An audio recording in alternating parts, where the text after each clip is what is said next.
നമസ്കാരം. പശ്ചിമേഷ്യയിൽ നിലനിൽക്കുന്ന കടുത്ത സുരക്ഷാ വെല്ലുവിളികളുടെ പശ്ചാത്തലത്തിൽ ദുബായിലെ പ്രവർത്തനങ്ങളിൽ കർശന നിയന്ത്രണങ്ങളുമായി പ്രമുഖ ധനകാര്യ സ്ഥാപനമായ സിറ്റി ബാങ്ക് രംഗത്തെത്തിയിരിക്കുകയാണ്. മേഖലയിലെ സാമ്പത്തിക സ്ഥാപനങ്ങളെ ലക്ഷ്യമിട്ട് ഇറാൻ ഭീഷണി മുഴക്കിയ സാഹചര്യത്തിലാണ് വ്യാഴാഴ്ച ഒഴികെയുള്ള ദിവസങ്ങളിൽ ശാഖകൾ അടച്ചുപൂട്ടാൻ ബാങ്ക് തീരുമാനിച്ചത്. രാജ്യത്തെ നിലവിലെ പ്രത്യേക സാഹചര്യം പരിഗണിച്ചാണ് ഈ മുൻകരുതൽ നടപടി എന്നാണ് ബാങ്ക് അധികൃതർ വ്യക്തമാക്കുന്നത്. അതേസമയം ദുബായ് ക്രീക്ക് ഹാർബറിന് സമീപമുള്ള ഒരു കെട്ടിടത്തിൽ ഡ്രോൺ പതിച്ചതായും ദുബായ് മീഡിയ ഓഫീസ് സ്ഥിരീകരിക്കുന്നുണ്ട്.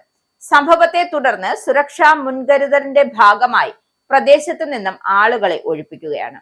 അധികൃതർ സ്ഥലത്തെത്തി സ്ഥിതിഗതികൾ നിയന്ത്രണ വിധേയമാക്കാനുള്ള നടപടികളും സ്വീകരിച്ചിട്ടുണ്ട്.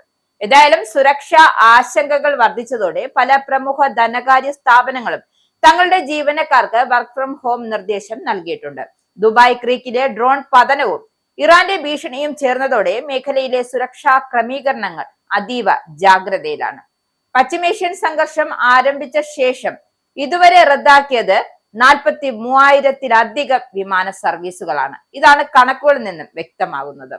വിവിധ രാജ്യങ്ങളിൽ കുടുങ്ങിക്കിടക്കുന്നവരെ ലക്ഷ്യസ്ഥാനങ്ങളിൽ എത്തിക്കുന്നതിനായി പ്രത്യേക വിമാന സർവീസുകൾ വിവിധ എയർലൈനുകൾ നടത്തുന്നുണ്ട്. മസ്കറ്റ് വിമാനത്താവളത്തിലെ സാധാരണ സർവീസുകളും യാത്രക്കാർക്ക് ആശ്വാസം പകരുന്നുണ്ട്. ഫെബ്രുവരി 28-നാണ് ഇറാനെതിരെ ഇസ്രയേലും അമേരിക്കയും യുദ്ധം ആരംഭിച്ചത്. ഇതിന് പിന്നാലെ വ്യോമയാന മേഖല അങ്ങ് നിശ്ചലമായി. സംഘർഷം ആരംഭിച്ചതിനു ശേഷം ഇതുവരെ മിഡിൽ ഈസ്റ്റ് മേഖലയിൽ 43,000-ത്തിലധികം വിമാന സർവീസുകളാണ് റദ്ദാക്കിയത്. GCCയിൽ വിമാന റദ്ദാക്കലുകൾ ഏറ്റവും കുറവ് ബാധിച്ച വിമാനത്താവളങ്ങൾ എന്ന് വെച്ചാൽ Jida, Muscat, Riyadh, Dammam, Sharjah എന്നിവയാണ് എന്നാണ് കണക്കുകൾ സൂചിപ്പിക്കുന്നത്. ദുബായിൽ 30.02% വിമാനങ്ങളാണ് റദ്ദാക്കിയത്. അതിൽ മിക്ക വിമാനങ്ങളും ഇന്ത്യൻ നഗരങ്ങളിലേക്കുള്ളവയാണ്. ദോഹ വിമാനത്താവളത്തിൽ നിന്നുമുള്ള റദ്ദാക്കൽ 94%. ഫെബ്രുവരി 28 മുതൽ വാണിജ്യ വിമാനങ്ങൾക്കുള്ള അനുമതി ബഹ്റൈൻ പൂർണ്ണമായി നിർത്തിയിരിക്കുകയാണ്.